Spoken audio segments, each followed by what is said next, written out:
लासलगाव बाजार समितीमध्ये कांद्याचा लिलाव 3 दिवस बंद राहणार आहे। गुढीपाडवा आणि रमजान ईद निमित्त कांदा लिलाव बंद असेल। बाजार समितीमध्ये कोट्यावधींची उलाढाल त्यामुळे बंद असणार आहे।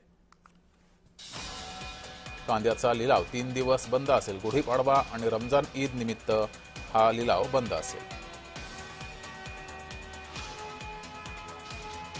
अधिक माहिती घेऊया, आपले प्रतिनिधी नरेंद्र बटाव आपल्या सोबत जोडलेले आहेत। नरेंद्र, आधीच कांदा उत्पादक शेतकरी अनेक कारणामुळे नाडलेला आहे, त्यातच 3 दिवस कांद्याचा लिलाव बंद असेल। काय नेमका परिणाम शेतकऱ्यांवर होईल याचा?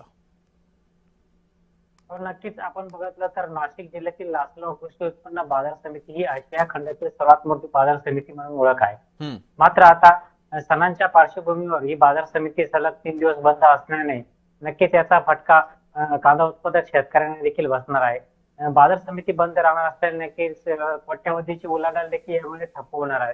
एकूणच बाजार समिती प्रशासनाकडून मिळालेल्या माहितीनुसार 19 मार्च म्हणजे गुढीपाडवा सणानिमित्त बाजार समितीला सुट्टी असणार आहे। त्याचप्रमाणे 21 मार्च रोजी रमजान ईद आली, या रमजान ईदला देखील ही बाजार समिती बंद राहणार आहे। त्याचप्रमाणे 22 मार्च रोजी रविवार म्हणजे साप्ताहिक सुट्टी लासलगाव कृषी उत्पन्न बाजार समितीला असते। त्यामुळे असे 3 दिवस बाजार समिती ही बंद राहणार असल्याने नक्कीच कांदा लिलाव हे ठप्प राहणार आहेत। त्यामुळे नक्कीच याचा फटका कांदा उत्पादक शेतकऱ्यांना बसणार आहे।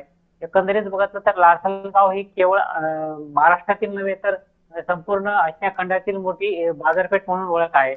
मात्र असे बाजार समितीत 3 दिवस हे बाजार समितीचे लिलाव हे बंद असल्याने नक्कीच त्याचा फटका शेतकरी, व्यापारी व संबंधित संघटनांना बसणार आहे आणि कोट्यावधीची उलाढाल यामुळे ठप्प असणार आहे। एकंदरीत बघितलं तर येवला कृषी उत्पन्न बाजार समिती गुढीपाडव्यानंतर 1 दिवस देखील बंद राहणार आहे। या संपूर्ण परिस्थितीचा आढावा घेतला तर बाजार समिती बंद असल्याने नक्कीच मोठी उलाढाल ठप्प राहणार आहे। नरेंद्र, तुम्ही असेच जोडलेले राहा।